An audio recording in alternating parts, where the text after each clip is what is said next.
Lawrence Bishnoi को लेके। हाँ बिल्कुल आपने बिल्कुल। वो इंटरव्यू जो किया, ठीक है। मतलब क्या आप पर्सनली जानते हैं लॉरेंस बिश्नोई को? मैं ये इसलिए कह रहा हूँ कि वो भी पंजाब यूनिवर्सिटी से पढ़े हैं, ठीक है। मैं भी पंजाब यूनिवर्सिटी से पढ़ा हूँ। ठीक हो द गया। Only difference is that he studied in Punjab university of India and I studied in Punjab university of Pakistan. Lahore. Student politics बहुत डर्टी पॉलिटिक्स होती है। वो बंदा हॉस्टल से डायरेक्ट जेल जा रहा है, ठीक है।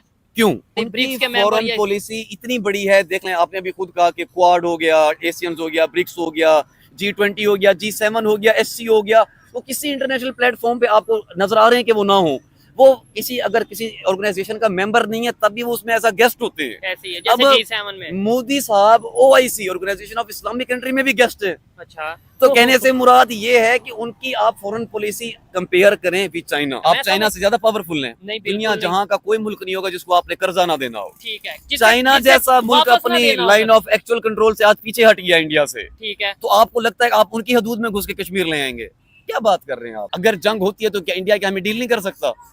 मतलब जिसकी जो रिजर्व फौज है वो हमसे डबल है। ठीक है। रिजर्व फौज, मैं तो फैक्ट बेस बात कर रहा हूँ ना, या तो ऐसा नहीं है आपको। हमारे पास अगर फौज है 6 लाख की तो उनके पास 12 लाख 15 लाख की है। ठीक है। तो हम कैसे कंपैरिजन कर सकते हैं? और जंगें लड़ी अच्छा, जाती हैं इकोनॉमी से। हाँ, जंगे अगर आपके चीफ ऑफ आर्मी स्टाफ आपके पार्लियामेंट में कह रहे हैं कि अगर जंग हो जाती है हमारे पास 10 दिन के पेट्रोल डलवाने के पैसे नहीं है। ब्रिक्स के अंदर एक ही कंट्री ऐसा है और वो है इंडिया, जिसके आपके यूक्रेन जेलेंस्की के साथ और रशिया के साथ तो बहुत अच्छे ताल्लुकात है ना उनके। हाँ। जो इंडियन प्राइम मिनिस्टर हैं मिस्टर मोदी, आप यहाँ से अंदाजा लगा लें कि how powerful mister Modi is, कि जब उन्होंने यूक्रेन को विजिट किया तो फॉर 30 आवर्स 30 घंटों के लिए उनका वहां पे कयाम था।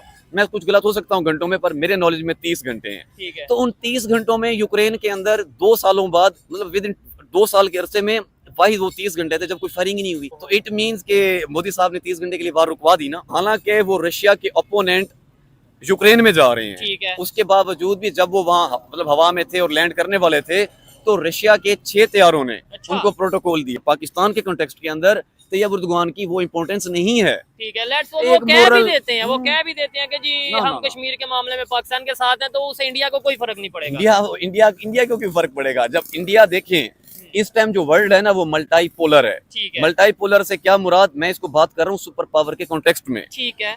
सुपर पावर तो अभी भी मौजूदा टाइम में भी यूएसए ही है, नो डाउट। लेकिन यूएसए के बाद कौन है? China, then Russia, then India. ये जो मल्टीपोलर सुपर पावर्स हैं इनकी बात की ज्यादा इन्फ्लुएंस होगा या एक ऐसे कंट्री का जो कहीं एग्जिस्ट ही नहीं करता इस सुपर पावर की लिस्ट में? हमारे साथ होगा इस मामले को लेके यूएसए। अच्छा। जिसकी हम वो हैं प्रॉक्सी है। ठीक है। यूएसए हमारे साथ इस मामले में आप होगा। कह रहे हैं हम पाकिस्तान यूएसए की प्रॉक्सी है, जबकि हम तो कहते हैं कि हम आजाद हैं, फॉरेन पॉलिसी हमारी आजाद है। हमारी डोमेस्टिक पॉलिसी नहीं आजाद तो फॉरेन कैसे होगी? जितना यूएसए अब हेल्प करेगा ना, अच्छा, वो इस तरीके जाके हेल्प करेगा कि जैसे उसकी अपनी जाती उसकी अना की बात आ गई हो। मैं आपको रीजन बताता हूँ तब भी हेल्प कैसे की थी।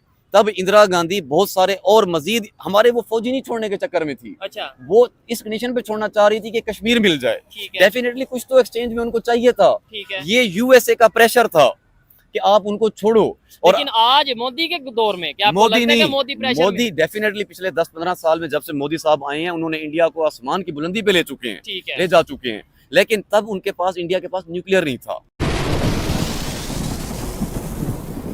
जी तो दोस्तों, मैं हूं सुहेब चौधरी और आप देख रहे हैं मेरा और आपका YouTube channel real entertainment TV. आज की इस वीडियो में अबूजर भाई हमारे साथ मौजूद हैं। हम बात करेंगे ब्रिक्स के हवाले से। एससीओ की मीटिंग हुई पाकिस्तान में, इंडिया एससीओ का मेंबर था, इंडिया के फॉरेन मिनिस्टर पाकिस्तान आए, उसके ऊपर हमने डिस्कशन किया अबूजर भाई से। अब ब्रिक्स की मीटिंग रशिया में होने जा रही है, इंडिया के प्राइम मिनिस्टर रशिया जा रहे हैं, इवन तुर्की के प्रेसिडेंट भी वहां पे जाएंगे, विजिट पे जाएंगे और वहां पे इंडियन प्राइम मिनिस्टर से मुलाकात भी करेंगे। इसके ऊपर बात करेंगे, कश्मीर के हवाले से भी बात करेंगे कि तुर्की क्या अब पाकिस्तान को इग्नोर करता नजर आ रहा है कश्मीर के मामले में। अबूजर भाई की इसके ऊपर क्या ओपिनियन है जानेंगे। और हाँ, वीडियो में आगे बढ़ने से पहले मैं बताता चलूं कि अबूजर भाई का अपना भी चैनल है जिसका लिंक डिस्क्रिप्शन में मौजूद है, आप जरूर विजिट करिएगा, इनकी ओपिनियन आपको जानने का मौका मिलेगा। अस्सलाम वालेकुम। वालेकुम सलाम। कैसे हैं अबूजर भाई? अल्हम्दुलिल्लाह ठीक हो गया। ब्रिक्स के हवाले से आप क्या कहना चाहेंगे? एससीओ के ऊपर तो आपकी ओपिनियन ली और देखने वालों ने बड़ी पसंद की, जैसे आपने रैशनल वे में इंटरनेशनल लेवल की जो भी आपने जो ओपिनियन थी दी। ब्रिक्स के ऊपर क्या आपकी ओपिनियन है? देखें, ब्रिक्स पे मैं आता हूँ। ब्रिक्स पे हम बहुत डिटेल और बहुत प्यारा डिस्कशन करने वाले हैं जिसमें व्यूवर्स को बहुत फायदा होगा सुन के। ठीक है। लेकिन मुझे पहले ये बताएं कि क्योंकि मेरे सामने आपकी वो गुजरे है, लास्ट वीडियो गुजरी है एक लॉरेंस बिश्नोई को लेके। हाँ बिल्कुल। आपने वो इंटरव्यू जो किया, ठीक है। मतलब क्या आप पर्सनली जानते हैं लॉरेंस बिश्नोई को? मैं पर्सनली देखे, मैं कोई इंडिया तो नहीं गया, लेकिन जो सोशल मीडिया पे, जो इंटरनेट पे हम चीज देखते हैं, मैं तो उतना ही जानता हूँ कि लॉरेंस बिश्नोई, इस हवाले से इतना ही मैं जानता देखिए हूँ। ना, लॉरेंस बिश्नोई की आपने साइड पेश कर दी कि वो अच्छे हैं या बुरे हैं, ठीक है। तो दोनों स्कूल ऑफ थॉट जो आइडियाज हैं आपने पुट फॉरवर्ड कर दिए। ठीक है। लेकिन क्या कभी ये जानने की कोशिश की गई कि अच्छे हैं कि बुरे हैं? अच्छा। लेकिन वो ऐसे हैं क्यों? ठीक है। वाई ज्यादा मैटर करता है कि व्हाट से। ठीक है। वो क्या हैं वो मैटर बात की बात है, पर वो ऐसे हैं क्यों, ये ज्यादा अहमियत रखता है। मैं ये इसलिए कह रहा हूँ कि वो भी पंजाब यूनिवर्सिटी से पढ़े हैं, ठीक है, मैं भी पंजाब यूनिवर्सिटी से पढ़ा हूँ। ठीक हो द गया। Only difference is that he studied in Punjab university of India and I studied in Punjab university of Pakistan, Lahore. ठीक है। तो मैं भी हॉस्टल लाइफ रहा हूँ, वो भी रहे हैं। ठीक है। स्टूडेंट पॉलिटिक्स बहुत डर्टी पॉलिटिक्स होती है हमारे मुल्क में, तो इसलिए स्टूडेंट यूनियन है नहीं, क्योंकि उनका पॉलिटिकल यूज से डरते हैं लोग। ठीक हो गया। अच्छा, लॉरेंस बिश्नोई भी मैंने ये जानता हूँ कि वो भी स्टूडेंट पॉलिटिक्स में रहा और ये सब चीजें हुई हैं। तो वो बंदा हॉस्टल से डायरेक्ट जेल जा रहा है। ठीक है। क्यों? मतलब आपने बहुत पीछे की हिस्ट्री पे क्यों नहीं फोकस किया? आप डायरेक्ट उनके करंट सिनेरियो को तो बता रहे हैं कि ठीक है, हाँ डॉन है, उन्होंने उनको मरवा दिया, उनको थ्रेट कर रहे हैं, but why, where it started, ये सब शुरू क्यों हुआ? ठीक है, तो आप इसके ऊपर बताएं, क्या कहना चाहेंगे? मैं ऐसे तो नहीं, आपके व्यूवर्स पहले बताएं कमेंट में, मैं इनकी भी दोनों स्कूल ऑफ थॉट सुनूं, लेकिन विद फैक्ट बात हो, विद रेफरेंसेस बात हो। अगर कोई सपोर्ट कर रहा है ही इज गुड, अगर कोई सपोर्ट कर रहा है he is bad, with reference बात कर दें, फिर हम देखना करेंगे, फिर हम प्रॉपर एक वीलॉग कर लेंगे लॉरेंस बिश्नोई के ऊपर बकायदा चले। यानी आपका कहने का मतलब है देखने वाले जहां से भी देख रहे हैं कि उनकी लॉरेंस बिश्नोई के हवाले से क्या ओपिनियन है, क्या लॉरेंस बिश्नोई आखिर इस सिचुएशन में अगर है उसकी वजह क्या है, इसके ऊपर आपकी थॉट्स बताइएगा। और ये बड़ी जबरदस्त बात की है, लेकिन इसके ऊपर भी मैं इन डिटेल विद डिटेल आपके साथ बात करूंगा और बड़ा जबरदस्त हमारी फिर डिबेट भी हो सकती है। चीजें मैं ऐसी जानता हूं कि शायद I am nothing but still, क्योंकि मेरी रिसर्च है, समटाइम्स ये टॉपिक बड़े इंटरेस्टिंग साउंड करते हैं, ठीक है, उस वजह से तो फिर मैं चीजें आपसे शेयर करूंगा लॉरेंस बिश्नोई के हवाले से। चलें जी, ठीक हो गया। ब्रिक्स के ऊपर आते हैं, नेक्स्ट किसी वीडियो में हम इनके साथ डिस्कशन करेंगे। क्या कहना चाहेंगे, ब्रिक्स कितनी इंपॉर्टेंट है? एससीओ से अगर कंपैरिजन किया जाए तो क्या आप इसके ऊपर कहना चाहेंगे? देखिए, ब्रिक्स बहुत इंपॉर्टेंट है, ठीक है। एससीओ भी इटसेल्फ बहुत इंपॉर्टेंट था। अब एससीओ के जो मेंबर थे वो 10 मुल्क थे, अब उसके अंदर जो सबसे अहम 3 मेंबर थे वो उसमें शामिल थे।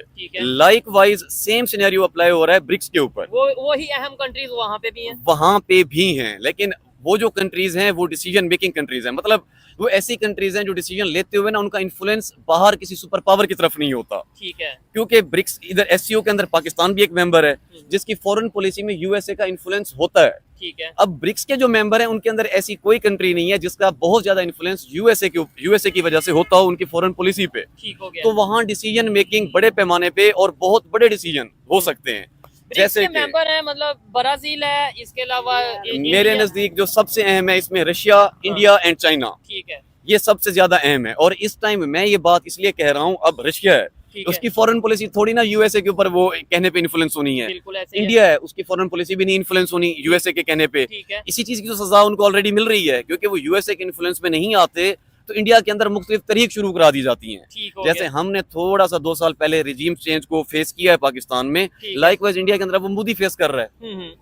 तो वो क्यों? क्योंकि वो उनकी जो फॉरेन पॉलिसी है वो उनके यूएसए के इन्फ्लुएंस में नहीं आती। ठीक हो गया। अब इनके जो मौजूदा मेंबर हैं मेन, इंडिया, रशिया, चाइना, ठीक है। अब 2 पहलू से ये इवेंट बहुत अहम है। ब्रिक्स होने से आज के दिन में ही आप देख लें, इंडिया और चाइना का जो बहुत बड़ा इशू 1-2 सालों से चल रहा था वो था line of actual control, Ladakh का मामला था, लद्दाख का बाउंड्री लाइन का, जिसकी वजह से साफ ज़ाहिर इंडिया की सोवरेनिटी ब्रीच होती तो इंडिया अपनी सोवरेनिटी पे कंप्रोमाइज नहीं करता। ठीक है। पाकिस्तान में इसको लाइन ऑफ कंट्रोल कहते हैं और इंडिया की टर्मिनोलॉजी में इसको लाइन ऑफ एक्चुअल कंट्रोल कहते हैं। ठीक हो गया। अब आज के दिन ये बहुत बड़ी डेवलपमेंट हुई है इंटरनेशनल रिलेशंस के अंदर कि चाइना ने एग्रीमेंट साइन किया है कि वो लाइन ऑफ जो एक्चुअल कंट्रोल है उसके ऊपर अपनी मशकें नहीं करेंगे, उन्होंने अपने फौजी विड्रॉ किए हैं। अच्छा। तो इंडिया देखो अब हो क्या रहा था, हो ये रहा था चाइना दुनिया में सबसे बड़ा एक्सपोर्टर है और इंडिया को ऐसा कंपटीशन भी देखता है, क्योंकि वो भी बहुत बड़ी मार्केट है, वो भी 1.5 अरब लोगों की मार्केट है, वो भी 1.5 अरब लोगों की मार्केट है, वो प्रोड्यूसर हैं, ये कंज्यूमर हैं। ठीक है। अब चाइना के वेस्ट के साथ ताल्लुकात तो अच्छे हैं नहीं,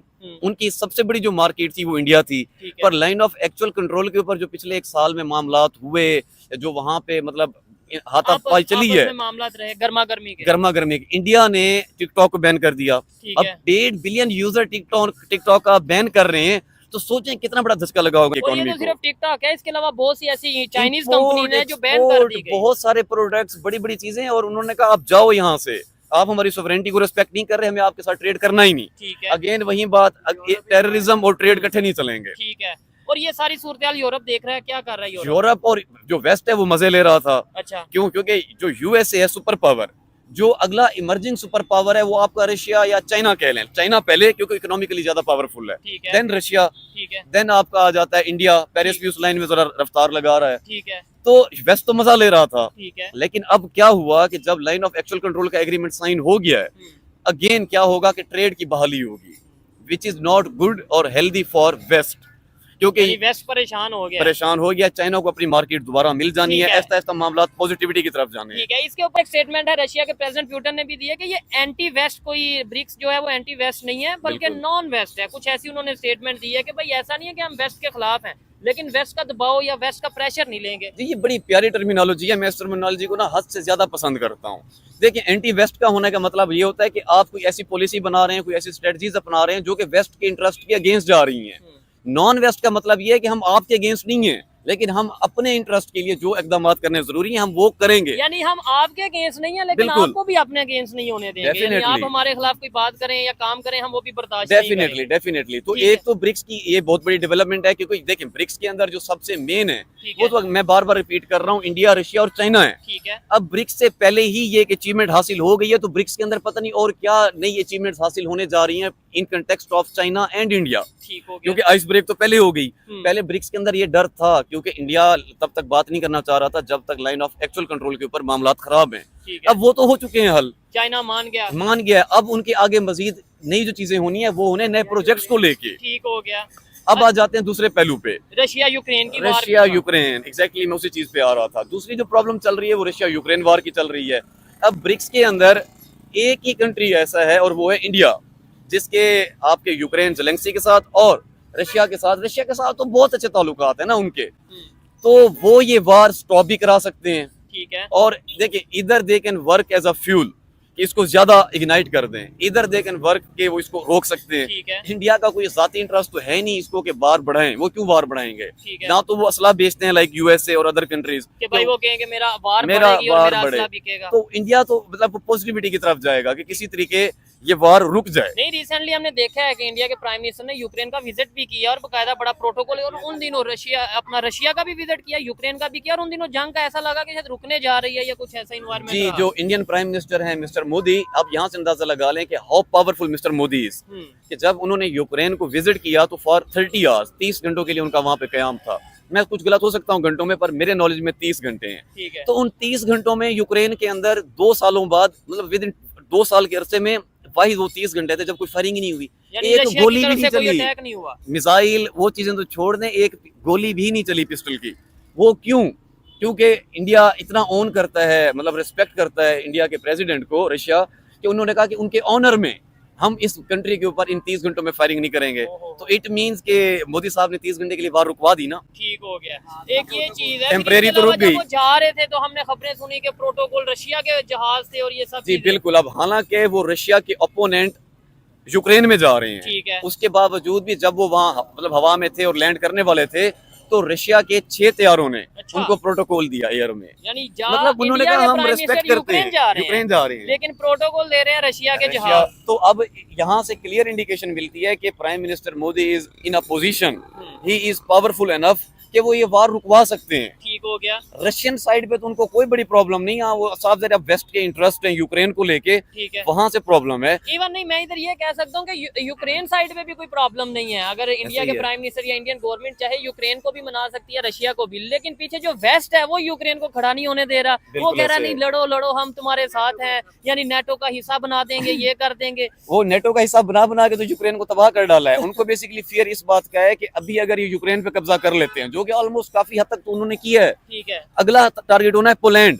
जब पोलैंड हो गया तो यूरोप के साथ डायरेक्ट अटैक है। ठीक है। बेसिकली रशिया अपनी टेरिटरी बढ़ाता जा रहा है। मिसाइल की भी तो रेंज होती है ना, ऑल्दो उनके मिसाइल ऑलरेडी सफिशिएंट एनफ हैं टारगेट को एग्जैक्ट जगह पे जाके हिट करने के लिए, उनकी रेंज इतनी है।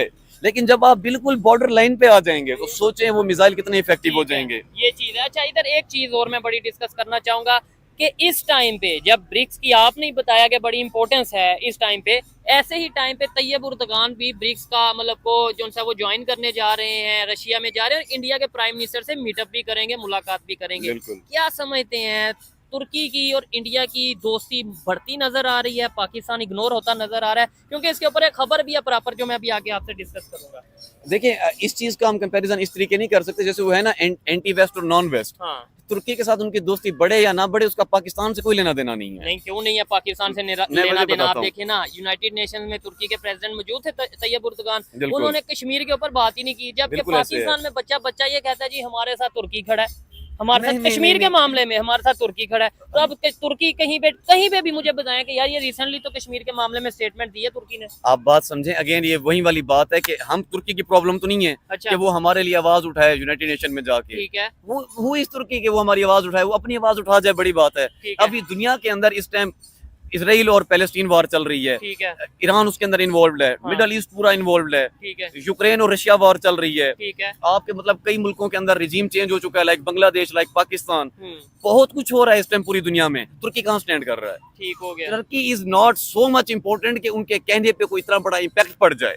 हाँ, अगर प्यूटन आवाज उठाता है कि जो पाकिस्तानी कश्मीर या इंडियन कश्मीर का जो मामला है उसका इम्पैक्ट है, ठीक है, यूएसए का कोई प्राइम प्रेसिडेंट उठाता है आवाज, उसका इम्पैक्ट है, ठीक है, वो इस टर्की के वो आवाज उठा ले, उससे इम्पैक्ट क्या पड़ना है? यानी अगर तुर्की पाकिस्तान के साथ स्टैंड ले भी ले और दूसरे नंबर पे लिया भी है ना, आप सिर्फ एड एक दूसरे को भेज देंगे, ठीक है, एड का क्या हमने करना है?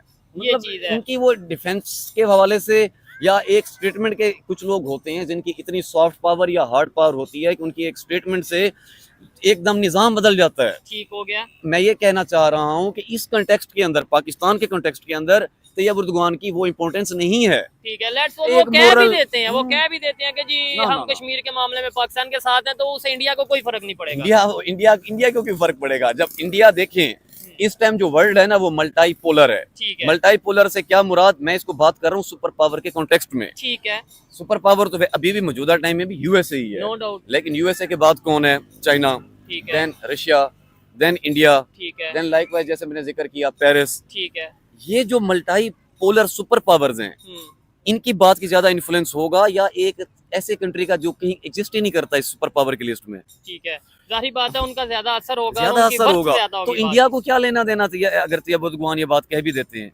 इंडिया को वो तो वैसे भी एक तो यूनिलेटरल रिलेशन पे बिलीव करता है कि अगर कश्मीर का मामला है भी सही, वो पर्सनल कैपेसिटी में उसको सोल्व करेगा पाकिस्तान के साथ। ठीक है, हाँ, उन्होंने अक्सर जगह पे ये स्टेटमेंट दिया, इंडिया की तरफ से ये स्टेटमेंट आई है कि भाई कोई भी दुनिया का कंट्री या कोई भी ऑर्गेनाइजेशन या यूनाइटेड नेशन, किसी का कोई हक नहीं है कि वो कश्मीर के मामले में बात करे, क्योंकि ये पाकिस्तान और इंडिया का बायलैटरल इशू है। हम आपस में जो भी चाहेंगे, जो हमें बेहतर लगे करिए। उन्होंने कई दफा कहा कि भाई ये टू टंग है, हम जैसे यहाँ से कहते हैं जी हमारी शाहरग है। ये सारे मामला तो चल रहे हैं 78 साल से। जी, एक तो ये हो गया यूनिलेटरल मामला, ठीक है, दूसरा वो सुपर पावर है एक तरीके बाइपोलर, ये मल्टीपोलर उसके अंदर सुपर पावर लिस्ट के अंदर। तीसरा मैटर तब करता है अगर मिडल ईस्ट से लाइक सऊदी अरब का क्वीन कह दे, किंग कह दे, एमएसबी कह दे, इन लोगों का इम्पैक्ट मैटर करता है। ठीक है, लेकिन वो सऊदीया या अगर यूएई की बात करें, वो तो खुद इंडिया में जाके इन्वेस्टमेंट करते नजर आ रहे हैं। इवन कश्मीर में जाके Islamic countries investment, India side Kashmir में इन्वेस्टमेंट। मेरा पॉइंट क्लियर हो गया ना? ठीक है, तो इसका मतलब है फिर इस्लामिक कंट्रीज किसके साथ है कश्मीर के मामले में?